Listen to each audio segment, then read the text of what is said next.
Yeah, we don't order sequentially, so that's actually not a mistake.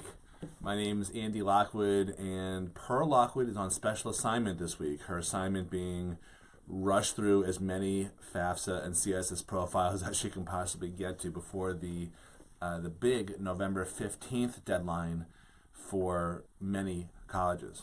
So it's been kind of gnarly this year, to coin a phrase that people may use on the West Coast, not where I live, of course. But the issue has been that, number one, we're just very busy. But number two, there's been some severe technological challenges, particularly with the new CSS profile, which was just overhauled for the first time in about 20 years.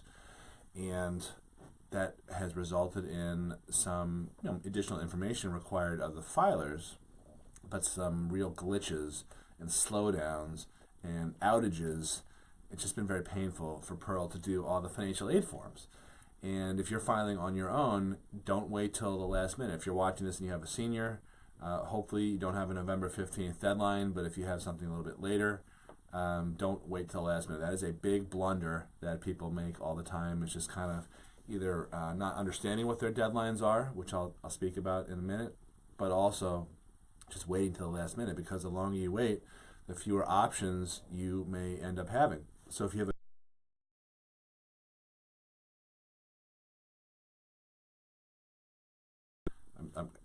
I guess that would be sophomore, or any person from class 2020, this is actually not early for you to be thinking about avoiding mistakes. So another big mistake that people do commit is not understanding what the timelines are, what the deadlines are. So another quick word on deadlines. There's really two varieties of deadlines. There are deadlines to get into college, and there are deadlines to apply for financial aid. Those are called priority financial aid deadlines. And they're two separate, discrete, totally different deadlines. But you have to be aware of each.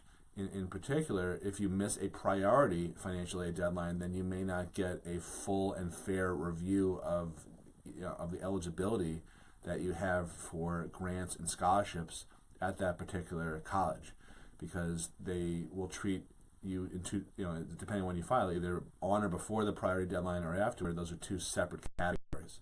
So that's really important.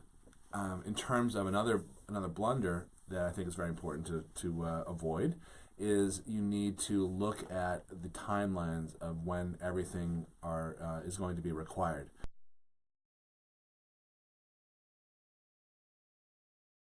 If you have someone graduate in 2018, the tax year that is very important, that's going to be looked at in terms of the data that you filed, is from 2 years ago. It's 2016. So I'll give you another example. So last night I was up at Bronx Science High School in the Bronx, which is quite lovely this time of year, and I didn't get my tires slashed. The school is great, and the teachers are great, the guidance counselor, everyone there.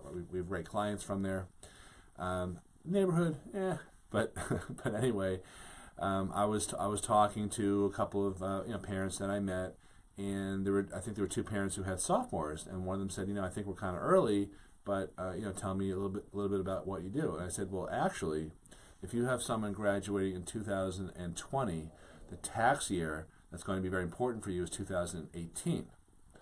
So what that implies is that if you are going to avail yourselves of potential strategies that might help you improve your eligibility for financial aid, such as moving money from different types of savings accounts that penalize you either severely,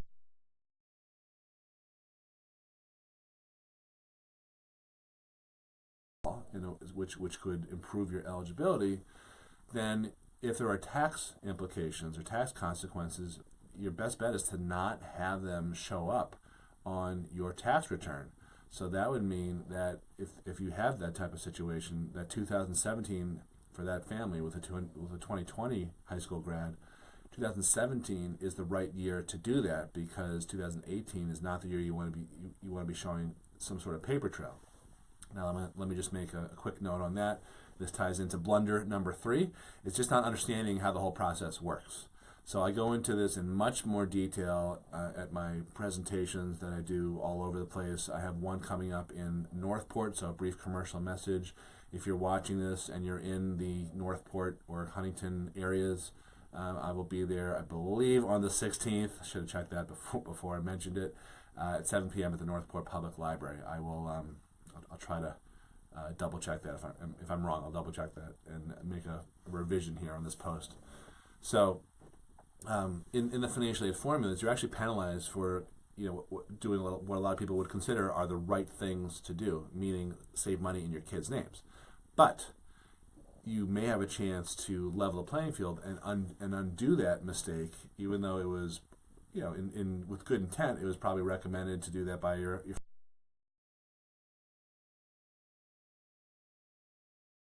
purposes that could actually hurt you a lot more than had you not followed their advice. So there are 4 different exempt categories of assets that do not count against you in the financial aid formulas, and sometimes, not always, sometimes, it makes sense to take money out of one bucket that's penalizing you much more severely and moving into another type of account or another bucket that doesn't penalize you at all. And there's 4 of those, and I go over those in our workshops. I know it's kind of a tease, but I just want to get through a few more of these comments that I was aiming to make at the beginning. So if you're interested, check out the workshop schedule on our website, collegeplanningGuru.com. We also are teeing up a webinar. We haven't set a date yet, but it's going to be before Thanksgiving, as long as I can get Pearl to do that. She's got to recover from doing all the financial aid forms. All right. Final blunder that I wanted to talk about is just thinking that you're not going to qualify for anything. And the reason that is a big blunder is because the average discount for a college last year, according to the National Association of Collegiate Business Officers, is 49.1%.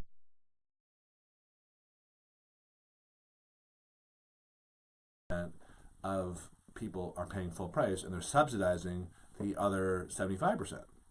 So what that implies is paying full price is not an obligation; it is a choice.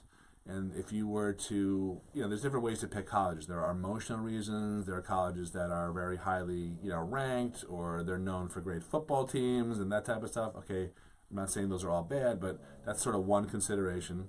The other consideration is, well, what are you going to get out of college? What's the college return on investment?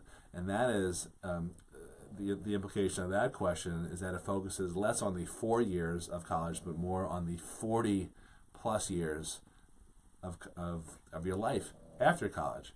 And those could be 2 different sets of schools. The rah-rah highly ranked schools may not necessarily be the great college ROI schools. There's usually some overlap, but they can be 2 different sets of schools. So I think that's a big mistake that people, that actually has 2 mistakes in one, that people think they can't possibly qualify for something, but again, the statistics that I just gave you supports that paying full price is not an obligation. And then the final blunder is picking colleges for the wrong reasons, which I think that most kids, and most guidance counselors, frankly, and most parents, I think they pick colleges totally wrong. I think because they don't focus on the next 40 years. They focus only on the 4 years, or primarily on the 4 years. So that's going to wrap up this special rapid edition of College Talk Tuesday without Pearl. I miss her, but she is elsewhere. Here are the studios, the College Success for Less studios, filing away, dealing with slow websites, and just exhausting her patience. But I will get her back on the air next week. I'll do my best. In the meantime, if you want more information, either pop a comment.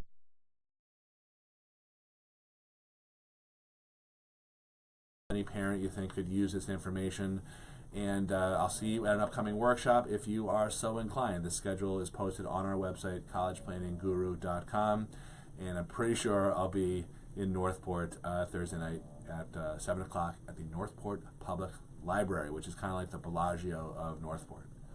So I'll see some of you then. Thanks for watching. Thanks for liking, commenting, and sharing. Talk to you soon. Bye-bye.